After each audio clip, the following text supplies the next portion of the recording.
La capsule leçon du jour concerne le calcul du périmètre. Imaginons un champ. Dans ce champ, je veux mettre des chevaux.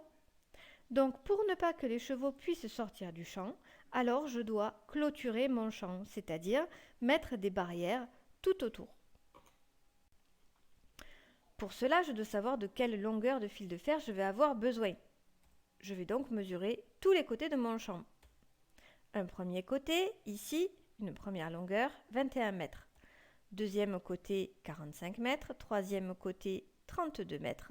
Et le dernier côté, 40 mètres. Je vais additionner à présent la longueur de chacun de ces côtés. Tout d'abord, 21, puis 45, puis 32, puis 40 mètres. J'ai donc un total de 137. J'ai donc besoin de 137 mètres de grillage. Ce 137 mètres, c'est le périmètre de mon champ, c'est-à-dire la longueur du contour de la forme géométrique qui constitue le champ. Donc, premier élément très important, périmètre égale longueur du contour. En mathématiques, le périmètre va s'écrire, se noter P majuscule. Pour qu'on parle de périmètre, on doit avoir une forme plane, c'est-à-dire en 2 dimensions. Alors ça veut dire quoi 2 dimensions? Eh bien ça veut dire que ça n'est pas en volume, je ne peux pas le prendre dans ma main. Une photo c'est plat, c'est en 2 dimensions. Une statue ronde de bosse, par exemple, c'est en volume, je le prends dans ma main, c'est en 3 dimensions. Voici mon champ qui a été représenté sous la forme d'un polygone, c'est-à-dire une figure plane en 2 dimensions. La formule périmètre égale somme des côtés de la figure plane est vraie quelle que soit la forme de cette figure. Ici, j'ai un triangle, j'additionne les côtés, je vais donc avoir un périmètre de ce triangle qui va être égal à 3 plus 5 égale 11. Périmètre de ce triangle est égal à 11 cm.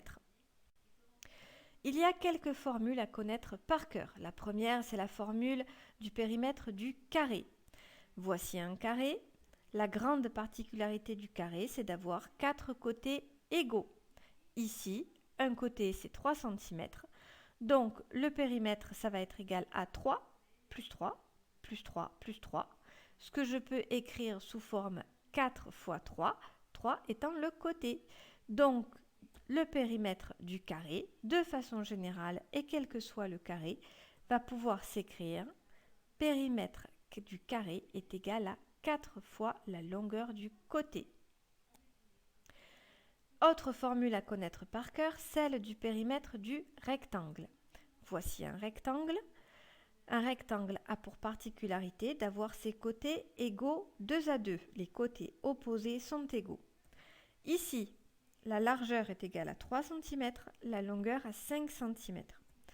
Pour calculer le périmètre, je vais donc écrire que c'est égal à 3, qui est la première largeur, plus 5 la première longueur, plus 3 la deuxième largeur, plus 5 la deuxième longueur. Je peux donc dire que ça va être égal à la largeur plus la longueur et je vais multiplier ça par 2 pour avoir l'autre côté aussi. Je dois donc retenir la formule du périmètre du rectangle. Le périmètre du rectangle est égal à la largeur plus la longueur multiplié par 2. Allez, un petit exercice. Voici 2 polygones A et B. Calcule les périmètres de ces polygones. Voici la correction. Pour A, je vais donc additionner les 3 côtés. C'est un triangle. Je vais faire 2 plus 4 plus 5 avec pour résultat 11. Le périmètre de A est donc de 11 cm. Pour B, même chose. Ici, j'ai 5 côtés, c'est un pentagone.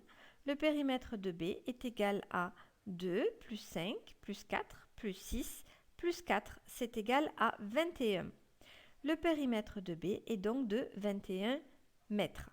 Attention, Un périmètre exprime une longueur. Toute longueur doit s'exprimer dans une unité. Je dois donc faire attention à faire une phrase-réponse qui va exprimer l'unité de longueur du périmètre.